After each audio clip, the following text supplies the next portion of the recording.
High friends, welcome back to video. നമ്മൾ mobile ഉപയോഗിക്കുന്ന അധിക പേർക്കും നേരിടുന്ന ഒരു പ്രശ്നമാണ് നമുക്ക് നെറ്റ്വർക്ക് കിട്ടാത്ത ഒരു പ്രശ്നം. നമുക്ക് എല്ലാ ഭാഗത്തും ഉണ്ടായിരിക്കില്ല. നമ്മുടെ വീടുകളിലായി കഴിഞ്ഞാലും ഓഫീസുകളിലായി കഴിഞ്ഞാലും എല്ലാ ഭാഗത്തും ഒരുപോലെ ആയിരിക്കില്ല. ചില ഭാഗത്ത് നമുക്ക് നെറ്റ്വർക്ക് വളരെ കുറവായിരിക്കും. ചില VI ആയി കഴിഞ്ഞാലും BSNL ആയാലും ജിയോ ആയാലും ഏത് നെറ്റ്വർക്ക് ആയി കഴിഞ്ഞാലും ചില ഭാഗങ്ങളിൽ നമുക്ക് നെറ്റ്വർക്ക് വളരെ കുറഞ്ഞ രീതിയിലായിരിക്കും കിട്ടുന്നത്. ചിലർക്കത് പെട്ടെന്ന് മനസ്സിലാക്കാൻ വേണ്ടി സാധിക്കും. ചിലപ്പോൾ സിറ്റ് ഔട്ടിൽ വളരെയധികം നെറ്റ്വർക്ക് ഉണ്ടായിരിക്കും, ചിലപ്പോൾ ബെഡ്റൂമിൽ ഉണ്ടായിരിക്കില്ല. കിച്ചണിന്റെ ഭാഗത്തോട്ട് പോയി കഴിഞ്ഞാൽ നമുക്ക് നെറ്റ്വർക്ക് കിട്ടും. ഇങ്ങനെ പല ഭാഗങ്ങളിലും പല നെറ്റ്വർക്ക് ആയിരിക്കും നമുക്ക് ലഭിക്കുന്നത്. ചിലർ പറയാറുണ്ട്, ഞാൻ ബെഡ്റൂമിന്റെ ഒരു മൂലയിൽ ഇരിക്കുന്ന സമയത്ത് നല്ല നെറ്റ്വർക്കുള്ള ഏരിയ ആണ്, അതുകൊണ്ട് ഞാൻ അവിടെയാണ് സ്ഥിരമായിട്ട് ഇരിക്കാറെന്നൊക്കെ. അപ്പൊ ഇതുപോലെ എല്ലാ ഭാഗത്തും നമ്മുടെ വീട്ടിന്റെ ഒരുപോലെ ആയിരിക്കില്ല നമുക്ക് നെറ്റ്വർക്ക് ലഭിക്കുന്നത്. അപ്പൊ നമ്മുടെ വീട്ടിന്റെ ഏതു ഭാഗത്താണ് നമുക്ക് നെറ്റ്വർക്ക് കൂടിയ ഭാഗം, നെറ്റ്വർക്ക് കൂടുതലായി കിട്ടുന്ന സ്ഥലം എന്ന് നമുക്ക് സിമ്പിളായി കൊണ്ട് ഒരു ആപ്ലിക്കേഷന്റെയും സഹായമില്ലാതെ തന്നെ നമുക്ക് കണ്ടുപിടിക്കാൻ വേണ്ടി സാധിക്കും. നിങ്ങൾ സുഹൃത്തുക്കളിലേക്ക് ഒരു വീഡിയോ ഷെയർ ചെയ്യാൻ മറക്കരുത്. അതുപോലെ സബ്സ്ക്രൈബ് ചെയ്യാതെ ഈ ചാനൽ കാണുന്നവരുണ്ടെങ്കിൽ തീർച്ചയായിട്ടും സബ്സ്ക്രൈബ് ചെയ്യുക. അപ്പൊ നമുക്ക് എങ്ങനെയാണ് നമ്മുടെ വീടിന്റെ ഏത് ഭാഗത്താണ് കൂടുതൽ റേഞ്ച് ഉള്ളത് എന്ന് നമുക്ക് കണ്ടുപിടിക്കുന്നത് എങ്ങനെയാണെന്ന് നോക്കാം. അപ്പൊ നമുക്ക് നേരെ വീഡിയോ കൊണ്ട് മനസ്സിലാക്കി.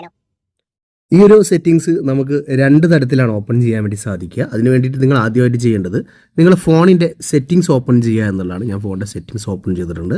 ഓപ്പൺ ചെയ്ത് കഴിഞ്ഞാൽ ഇങ്ങനെ നമുക്ക് കാണാൻ സാധിക്കും. ഓരോ ഫോണിലും ഓരോ തരത്തിലായിരിക്കും. ഇത് സാംസങ് ഫോണാണ്. ഇവിടെ നമുക്ക് സെർച്ച് ബാർ കാണാൻ വേണ്ടി സാധിക്കും. സെർച്ച് ചെയ്യാനുള്ള ഓപ്ഷൻ ഉണ്ട്. ഈ ഒരു സെർച്ച് ബാറിൽ നമ്മളൊന്ന് ക്ലിക്ക് ചെയ്ത് കൊടുക്കുക. അതിനുശേഷം നിങ്ങളിവിടെ സിം സ്റ്റാറ്റസ് എന്ന് ടൈപ്പ് ചെയ്ത് കഴിഞ്ഞാൽ നമുക്കിവിടെ താഴെ തന്നെ കാണാൻ വേണ്ടി സാധിക്കും. എബൌട്ട് ഫോണിനകത്തായിക്കൊണ്ട് നമുക്ക് സിം കാർഡ് സ്റ്റാറ്റസ് എന്നുള്ളൊരു ഓപ്ഷൻ ഉണ്ട് എന്ന് കാണാൻ സാധിക്കും. ഇതിൽ ക്ലിക്ക് ചെയ്ത് കൊടുക്കുക. ഡയറക്റ്റ് ഇങ്ങനെ വരും.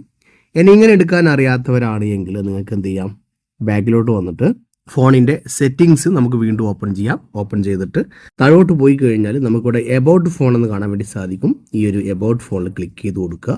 ക്ലിക്ക് ചെയ്ത് കഴിഞ്ഞാൽ നമുക്കിവിടെ ഒരുപാട് ഓപ്ഷൻസുകൾ കാണാൻ വേണ്ടി സാധിക്കും. നമ്മുടെ സിം കാർഡിൻ്റെ നമ്പർ കാണാൻ വേണ്ടി സാധിക്കും. അതുപോലെ IMEI നമ്പറുകൾ, നമ്മുടെ ഫോണിൽ IMEI നമ്പറുകൾ കാണാൻ വേണ്ടി സാധിക്കും. ഇവിടെ നമുക്ക് സ്റ്റാറ്റസ് ഇൻഫർമേഷൻ എന്ന് കാണാൻ വേണ്ടി സാധിക്കും. ഇതിൽ ക്ലിക്ക് ചെയ്ത് കൊടുക്കുക.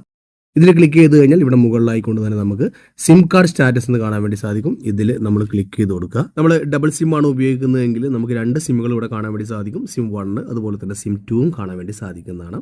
നമ്മൾ ഇതുപോലൊരു ഓപ്ഷനിലേക്ക് വന്നു കഴിഞ്ഞാൽ നമുക്കിവിടെ താഴോട്ട് നോക്കി കഴിഞ്ഞാൽ കാണാൻ വേണ്ടി സാധിക്കും സിഗ്നൽ സ്ട്രെങ്ത് എന്ന് പറഞ്ഞൊരു ഓപ്ഷൻ കാണാൻ വേണ്ടി സാധിക്കും. കണ്ടില്ലേ, -121 അതുപോലെ 123 ഇങ്ങനെ മാറിക്കൊണ്ടിരിക്കുന്ന ഒരു ഓപ്ഷൻ കാണാൻ വേണ്ടി സാധിക്കും. ഇങ്ങനെ ഒരു ഓപ്ഷൻ സിഗ്നൽ സ്ട്രെങ്ത് എന്ന് പറഞ്ഞുകൊണ്ട് ഒരു ഓപ്ഷൻ നമുക്ക് ഇതിനകത്ത് കാണാൻ വേണ്ടി സാധിക്കും. നമ്മൾ ഈ ഒരു ഓപ്ഷൻ ഓപ്പൺ ചെയ്തുകൊണ്ട് നമുക്ക് എന്ത് ചെയ്യാം, നമ്മുടെ റൂമിൻ്റെയോ അതുപോലെ തന്നെ സിറ്റ് ഔട്ടിലൊക്കെ നമുക്കൊന്ന് പോയിട്ട് ചെക്ക് ചെയ്ത് നോക്കി കഴിഞ്ഞാൽ ഏത് ഭാഗത്താണ് നമുക്ക് ഇതിൻ്റെ സിഗ്നൽ സ്ട്രെങ്ത് കൂടുതലുള്ളത് എന്ന് നമുക്കറിയാൻ വേണ്ടി സാധിക്കും. ഇനി നമുക്ക് എങ്ങനെയാണ് ഇതിൻ്റെ ഈ ഒരു താരിഫ് കണക്കാക്കുന്നത്, എങ്ങനെയാണ് ഈ ഒരു 125 എന്ന് കാണിക്കുന്നുണ്ട്, ഈ ഒരു DBM എങ്ങനെ കണക്കാക്കുന്നു എന്ന് നമുക്ക് നോക്കാം.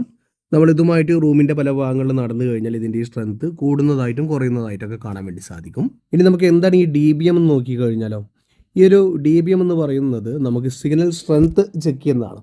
നമ്മൾ ഇതിൻ്റെ ഈ ഒരു സ്റ്റാറ്റസ് നോക്കുന്ന സമയത്ത് നമുക്ക് 4G കണക്ഷനൊക്കെ ആണ് എന്നുണ്ടെങ്കിൽ നമുക്ക് -70 DBM ആണ് കാണിക്കുന്നത് എങ്കിൽ നമുക്ക് എക്സലൻ്റ് ആണ്, അതായത് കുറഞ്ഞ രീതിയിലാണ് നമുക്ക് കാണിക്കുന്നത് എങ്കിൽ നമുക്ക് എക്സലൻ്റ് ആണ്, അതുപോലെ തന്നെ ഒരു ഗുഡ് ആണ് എന്നാണ് ഇതിൽ നിന്ന് നമുക്ക് അറിയാൻ വേണ്ടി സാധിക്കുന്നത്. അതുപോലെ -90 ഒക്കെയാണ് വരുന്നത് എങ്കിൽ 3Gയിലും 4Gയിലും എക്സലൻ്റ് ആണ് എന്നാണ് നമുക്ക് ഇതിലൂടെ മനസ്സിലാക്കാൻ വേണ്ടി സാധിക്കുക.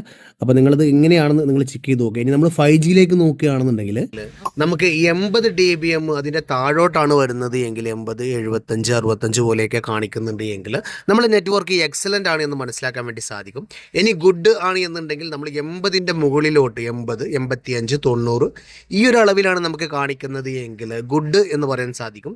അതുപോലെ തന്നെ അതിലും കുറച്ച് കുറഞ്ഞതൊക്കെ നോക്കുകയാണെന്നുണ്ടെങ്കിൽ 90, അതുപോലെ തന്നെ 100, 95 ആ ഒരു ലെവലിൽ വരുന്നതൊക്കെ ഒരു മിനിമം കുറഞ്ഞതാണ്. പറ്റ കുറവ് വരുന്നത് 100 അതിൻ്റെ മുകളിലോട്ടാണ്. അപ്പോൾ കൂടും തോറും ഈ ഒരു സ്ട്രെങ്ത് കുറഞ്ഞു വരികയാണെന്നാണ് നമ്മൾ മനസ്സിലാക്കേണ്ടത്. ഇതിലൂടെ നിങ്ങളെ വീടിൻ്റെ ഏത് ഭാഗത്താണ് ഏറ്റവും കൂടുതൽ സിഗ്നൽ സ്ട്രെങ്ത് ഉള്ളത്, റേഞ്ച് കൂടുതലുള്ളതെന്ന് വളരെ സിമ്പിളായിക്കൊണ്ട് മനസ്സിലാക്കിയിട്ട് ആ ഒരു ഭാഗത്തിരുന്നു കൊണ്ട് നമുക്ക് വീഡിയോസുകൾ കാണുവാനും അതുപോലെ തന്നെ ചാറ്റ് ചെയ്യാനൊക്കെ സാധിക്കുന്നതാണ്. വീഡിയോ യൂസ്ഫുള്ളായി എന്ന് കരുതുന്നു.